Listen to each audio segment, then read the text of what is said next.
آیت نمبر 44 ہے۔ اعوذ باللہ من الشیطان الرجیم، بسم اللہ الرحمن الرحیم،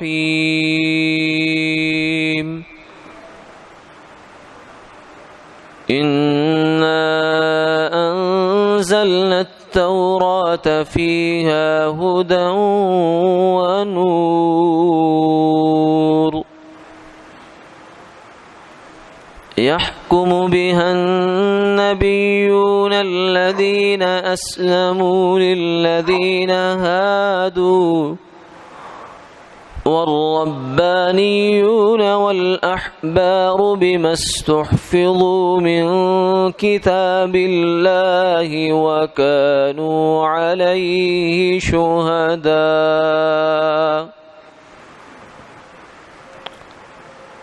فلا تخشوا الناس واخشوني ولا تشتروا بآياتي ثمنا قليلا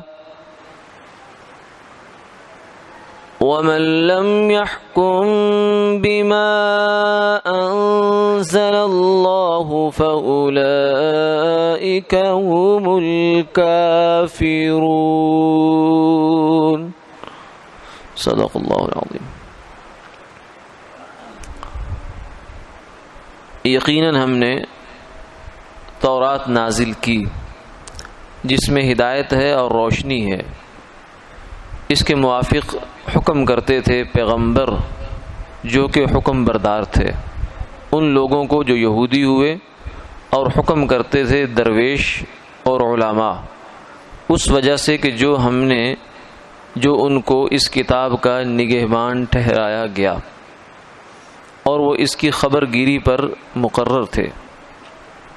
سو تم لوگ بھی لوگوں سے مت ڈرو اور مجھ سے ڈرو، اور میری آیات کے بدلے میں تھوڑی سی قیمت نہ لو، اور جو کوئی اللہ کے اتارے ہوئے کے موافق حکم نہ کرے تو یہی لوگ کافر ہیں۔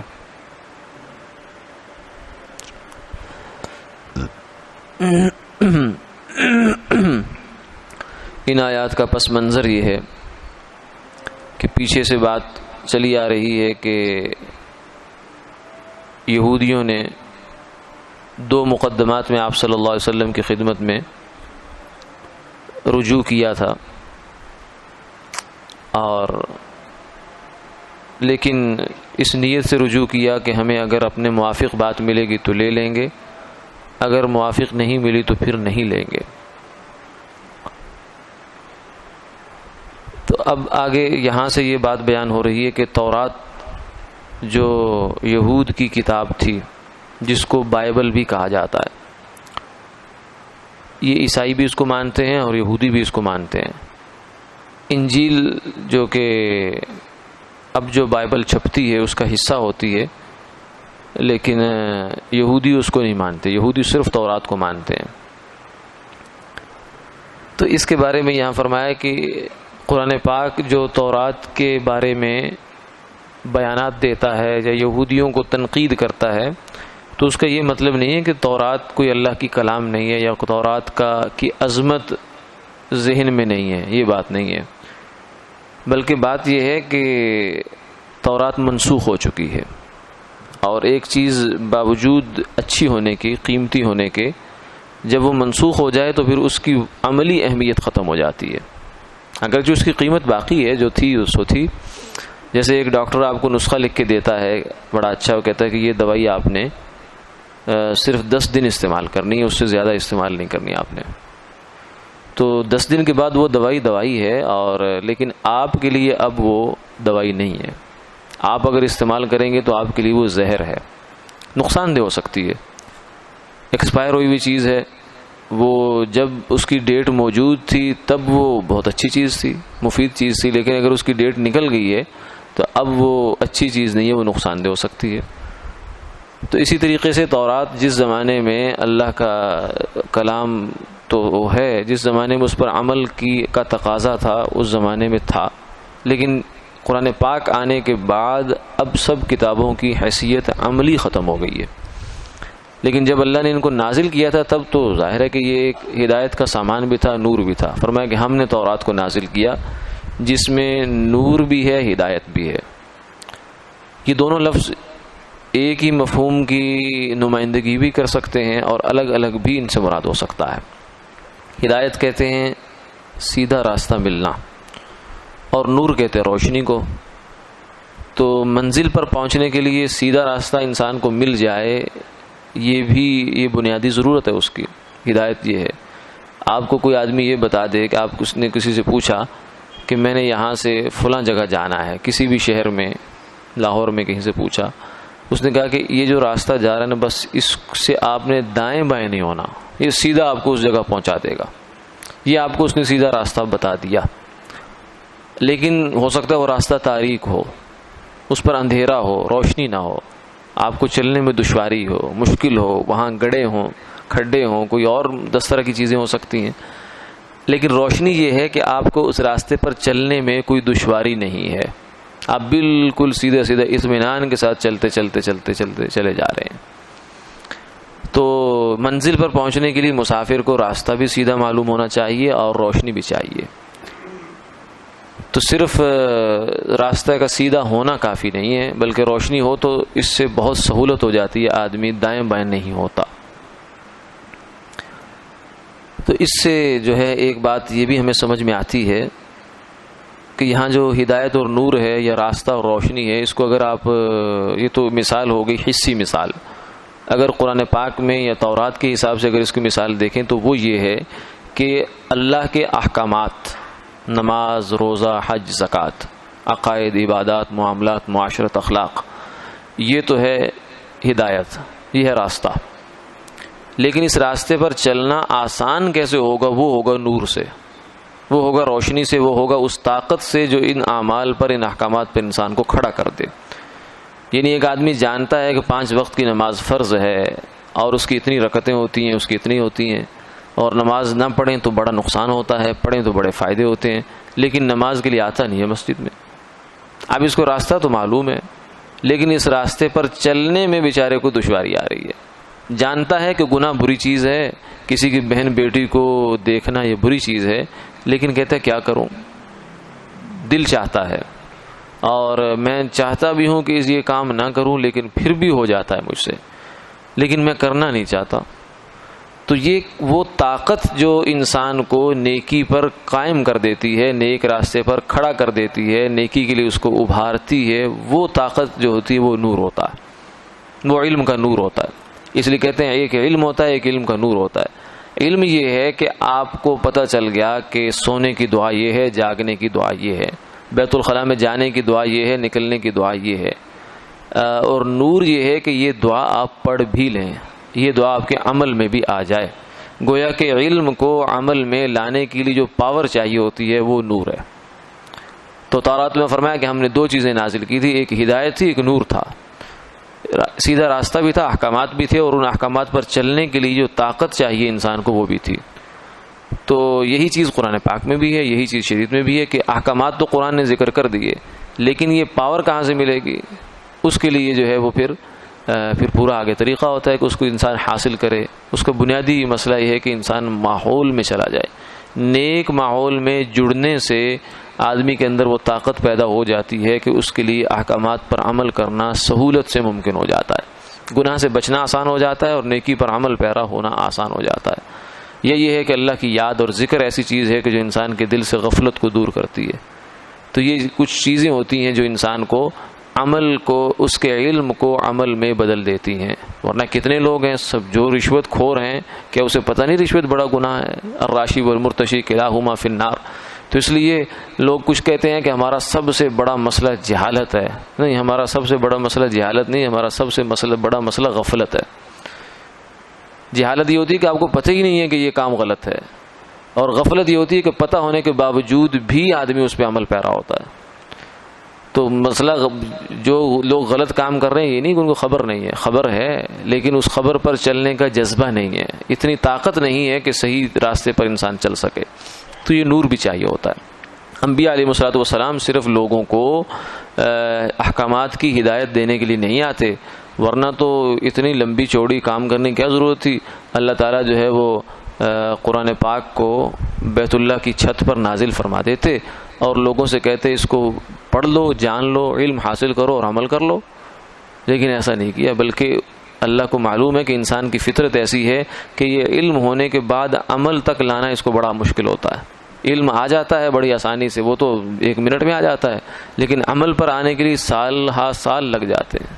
مسجد تو بنا دی شب بھر میں ایمان کی حرارت والوں نے, من اپنا پرانا پاپی ہے برسوں میں نمازی بن نہ سکا. اس کے لیے تو برسہ برس لگ جاتے ہیں, اس کے لیے پھر محنت ہوتی ہے. انبیاء علیہ الصلوۃ والسلام جو ہے اپنے امتیوں پر یہ محنت بھی کرتے تھے کہ ان کا علم عمل میں بدل جائے. اسی کو تزکیہ نفس کہتے ہیں. وہ یزکیہم, کہ انبیاء علیہ الصلوۃ والسلام ان کا تزکیہ نفس کرتے ہیں, کیونکہ نفس انسان کو خیر پر آنے نہیں دیتا, برائی سے پیچھے ہٹنے نہیں دیتا. وہ کہتا ہے جو لذت اب مل رہی ہے بس اسی کو لیے جا, آگے جنت جہنم پھر دیکھی جائے گی. اور ابھی جو بستر گرم گرم اس کی لذت ہے اس کو نہ چھوڑ, نماز چھوڑنے کا گناہ ثواب دیکھا جائے گا. یہ نفس ہوتا ہے, یہ غفلت ہوتی ہے. تو اس غفلت سے انسان کو انبیاء علیہ الصلوۃ والسلام بیدار بھی کرتے ہیں, گویا کہ احکامات بھی دیتے ہیں اور احکامات پر چلنے کی استعداد بھی پیدا فرماتے ہیں. تو احکامات تو ہو گئے ہدایت اور استعداد ہو گئی نور. آگے فرمایا یحکم بہ النبیون, اس تورات پر کا جو فیصلہ ہے, جو بھی اس کے اندر احکامات تھے جب تک تورات کا زمانہ باقی رہا, یعنی عیسیٰ علیہ الصلوۃ والسلام کے آنے تک, اس وقت تک جتنے بھی نبی آئے, موسیٰ علیہ السلام کے بعد کئی نبی آئے ہیں اور بھی نبی آئے ہیں, تو سارے نبی جو تھے وہ تورات کے احکامات کی ہی پیروی کرتے تھے, اسی کے احکامات دیا کرتے تھے. یہ معاملہ پیش آ گیا, اس میں تورات میں حکم یہ ہے لہذا اس پر عمل کر لو. نبی یہ کام کرتے تھے جو کہ اللہ کے فرما بردار ہیں, اور یہودیوں کو یہ تورات کے احکامات پر عمل درآمد کروایا کرتے تھے ان سے, اور اس میں ذرہ کمی بیشی نہیں کیا کرتے تھے, کیونکہ اللہ کی کتاب ہو اور اس میں کمی بیشی ہو جائے اس کے عمل میں, ایسا نہیں کرتے تھے. اور دوسرے لوگ جو تھے وہ ربانیون, اللہ والے, ربانی کہتے ہیں رب والا, اللہ والے, یہ بھی یہود میں تھے, چونکہ جب وہ ہدایت یافتہ قوم تھی اپنے زمانے میں تو ان میں سارا نظام تھا. اور تیسری چیز ہے, تیسرے لوگ ہیں احبار. احبار کہتے ہیں حبر کی جمع ہے عالم کو. تو یہود کے علماء بھی, ان کے درویش بھی اور ان کے نبی بھی. تو اصل میں تو نبی جو ہوتا ہے وہ تو جامع ہوتا ہے, نبی کے اندر علم بھی کامل ہوتا ہے, عمل بھی کامل ہوتا ہے, روحانیت بھی بہت اعلیٰ ہوتی ہے, سب کچھ اس کا کامل ہوتا ہے. لیکن اس کے بعد امت میں بالعموم ایسا ہوتا ہے, جیسے یہاں بھی ہے اور امت محمدیہ میں بھی ہے, کہ جو عمل کی لائن کے لوگ ہیں وہ جدا ہو جاتے ہیں, علم کی لائن کے لوگ ذرا جدا ہو جاتے ہیں. عمل والے عمل کو اپنی محنت کا میدان بنا لیتے ہیں, وہ ذکر, اذکار, مراقبہ, اشغال اور نوافل کی کثرت یہ کرتے ہیں. تو یہ لوگ پھر اللہ والے ہو جاتے ہیں, یہ پیر ہو جاتے ہیں, مرشد ہو جاتے ہیں, مشائخ ہو جاتے ہیں. یہ بھی ہدایت کا سامان پیدا کرتے ہیں. یہ کوئی بیکار لوگ نہیں ہوتے. اگر بیکار ہوتے تو قرآن یہاں ان کا تذکرہ نہ کرتا. صرف علم کافی نہیں ہے, بلکہ اس کے ساتھ جب تک صحبت نہ مل جائے, اللہ والے کے قدموں کی خاک نہ مل جائے, اس وقت تک علم کسی کام کا نہیں ہے. تو یہاں اللہ والوں کا الگ سے تذکرہ کیا ہے. وہ بھی لوگوں کو دین پر قائم رکھنے کی, تورات پر عمل درآمد کرنے کی کوشش جو ہے تلقین کیا کرتے تھے. والاحبار, اور علماء. علماء وہ ہوتے ہیں کہ جو اپنا اوڑھنا بچھونا علم کو بناتے ہیں. ضرورت کے فرائض واجبات جو ہیں وہ تو ادا کرتے ہیں, لیکن زیادہ اپنا وقت جو ہے وہ علمی کاموں میں لگاتے ہیں, کتابوں کے پڑھنے میں, پڑھانے میں, لکھنے میں, لکھانے میں, شاگرد بنانے میں. علم کی لائن میں ان کی زیادہ مہارت اور محنت ہوتی ہے. اور اللہ والے جو ہوتے ہیں ان کی محنت اور مہارت جو ہے وہ اللہ کے ذکر کی لائن میں زیادہ ہوتی ہے, اللہ اللہ کرتے ہیں وہ, اور لوگوں کو راہ ہدایت پر لانے کی محنت اور کوشش کرتے رہتے ہیں. یہ ربانیین ہوتے ہیں. تو یہ دونوں قسم کے لوگ جو ہیں یہ امت کی ضرورت ہوتے ہیں. کسی بھی مذہب کی یہ دونوں طبقے ضرورت ہوتے ہیں, اس کے بغیر مذہب نہیں چلتا. اور یہ دونوں ایک ہی مذہب کے پیروکار ہوتے ہیں, ان میں آپس میں اختلاف بھی نہیں ہوتا. کچھ لوگ یہ بھی ایک بات کہہ دیتے ہیں کہ شریعت اور ہے, طریقت اور ہے. اس کو طریقت کہتے ہیں. ربانیین جو ہے نا یہ اہل طریقت ہوتے ہیں, اور شریعت علماء ہیں. تو کہتے ہیں کہ شریعت اور ہے, طریقت اور ہے. یہ ایسی بات نہیں, شریعت عین طریقت ہے اور طریقت عین شریعت ہے. ان کے درمیان جو مغایرت یا جو دوئی کی راستہ ڈالتا ہے کہ یہ اور ہے, وہ غلط عقیدے اور نظریے کا حامل آدمی ہے. اس لیے کہ یہ دونوں باتیں انبیاء علیہ الصلوۃ والسلام کی میراث ہیں. مجدد الفسانی رحمہ اللہ تعالی نے فرمایا کہ علماء انبیاء کے وارث ہیں، تو علم بھی ان کی وراثت ہے، اور وہ اللہ کا تعلق مع اللہ، خشیت، تقوی، طہارت، یہ بھی انبیاء علیہ السلام کی وراثت ہے۔ تو کامل وارث وہ ہوتا ہے جو ہر چیز سے حصہ لیتا ہے، تو کامل عالم وہ ہوگا جو اللہ والا بھی ہو اور علم بھی اس کا مضبوط ہو۔ تو اس لیے شریعت میں اور طریقت میں کوئی منافات نہیں ہے۔ تو یہ لوگ جو ہے تورات کے احکام پر عمل درآمد کراتے تھے، اور فرمایا کہ اس کی وجہ یہ تھی کہ ان کو اس کا نگران بنایا گیا تھا کہ تورات کی حفاظت تمہارے ذمے ہے، تورات کے جیسے الفاظ کی تم نے حفاظت کرنی ہے، ایسے ہی تم نے اس کے احکامات پر عمل درآمد کو بھی یقینی بنانا ہے، کیونکہ کسی مذہب کے اوپر جب عمل ہوتا ہے تو وہ محفوظ ہوتا ہے، اگر عمل سے مذہب نکل جائے تو پھر وہ میوزیم کی چیز رہ جاتا ہے، وہ اس کا حقیقی وجود ختم ہو جایا کرتا ہے، کہ ریکارڈ رہ جاتا ہے تاریخی کہ ایسا ہوتا تھا۔ تو اس پر عمل درآمد کروانا کسی مذہب پر یہ ضروری ہوتا ہے۔ وَكَانُوا عَلَيْهِ شُهَدَاءَ، پھر اس کے نگران بھی تھے۔ یہ تو بتا دیا یہود مدینہ کو، اس زمانے کے یہودیوں کو، کہ تمہارے بڑے تو تورات کے ساتھ اتنے مخلص تھے کہ وہ تورات کے احکامات میں ذرہ بھی تبدیلی اور تحریف گوارا نہیں کرتے تھے، اور تم کیا کر رہے ہو؟ ابھی پیچھے قصہ گزرا کہ رجم کا حکم مل بیٹھ کر کہنے لگے اس کو منسوخ کر دو۔ تم نے کیا کیا؟ اور پچھلے تمہارے کیا کرتے تھے؟ فخلف من بعدهم خلف اضاعوا الصلاة واتبعوا الشهوات فسوف يلقون غیا۔ فرمایا کہ بنی اسرائیل میں شروع میں تو لوگ اچھے رہے، پھر بعد میں کچھ ایسے نا خلف اور نا اہل آئے کہ جنہوں نے نمازیں ضائع کر دی، خواہشات کے پیچھے پڑ گئے اور گمراہیوں میں جا کر پڑ گئے۔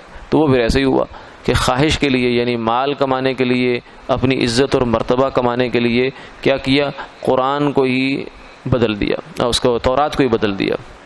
تو ان سے فرمایا کہ تم لوگوں سے ڈرو، یعنی تمہیں اگر یہ کہنا پڑے کہ آپ صلی اللہ علیہ وسلم سچے نبی ہیں، یا تورات میں رجم کا حکم موجود ہے، اس کو نافذ کرو بھائی، ہم اس کو بدل نہیں سکتے، تو لوگوں کی مخالفت کی ڈر ہے نا، تو نہ ڈرو، وخشونی، میرے سے ڈرو۔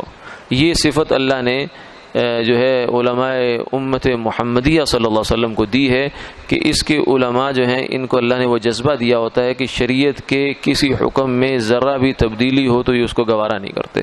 یہ کہتے ہیں ہماری جان جاتی ہے تو چلی جائے، جان تو دی اس لیے اللہ نے کہ دین پر لگ جائے، تو یہ تو جان اصل جان بن جاتی ہے، تو دین کے تبدیلی ہو جائے یہ نہیں ہو سکتا، چاہے اس کے لیے ہمیں کوڑے کھانے پڑیں، جیلوں میں رہنا پڑے، لیکن دین کے ایک حرف کی تبدیلی بھی ہم گوارا نہیں کریں گے۔ جو دین ہے وہ ہے، قیامت تک ایسے ہی باقی رکھنا ہے۔ لیکن یہودی اس میں فیل ہو گئے، وہ لوگوں سے ڈر گئے، رجم کا حکم بدل دیا لوگوں سے ڈر کر، کہ اگر شہزادے کو رجم کریں گے تو شاہی خاندان ناراض ہو جائے گا، لہذا حکم میں تبدیلی کر دو۔ وَلَا تَشْتَرُوا بِآيَاتِي ثَمَنًا قَلِيلًا، اور دنیا کے چند ٹگوں کے لیے، چند پیسوں کے لیے انہوں نے کیا کیا؟ اللہ کی تورات کو بیچ ڈالا۔ یہ بیچنا ہی ہے، یعنی شریعت کا حکم چھپا لینا، کس لیے؟ مال کے لیے اور عزت کے لیے، یہ بیچنا ہے، اور بڑا ہی سستا سودا ہے، بہت خسارے کا، گھاٹے کا سودا ہے، کہ اگر وہ اس پر عمل درآمد کرتے اور شریعت کے احکامات، تورات کے احکامات پر، تو کیا ان کو کامیابیاں ملتی۔ کیونکہ آپ نے یہ فرمایا کہ اگر کوئی اہل کتاب میں سے مسلمان ہوتا ہے نا، جو پہلے مذہب پر تھا اور اب مسلمان ہوا، تو اس کو ڈبل اجر ملتا ہے۔ ایک اس کو پچھلے مذہب کی قربانی کرنے کا اجر ملتا ہے کہ اس کو چھوڑ کر آیا، پوری زندگی ایک اس کی ایک ڈگر پہ چل رہی تھی، اس کو چھوڑا اس نے، اور دوسرا یہ ہے کہ اسلام قبول کرنے کا اجر اس کو ملتا ہے۔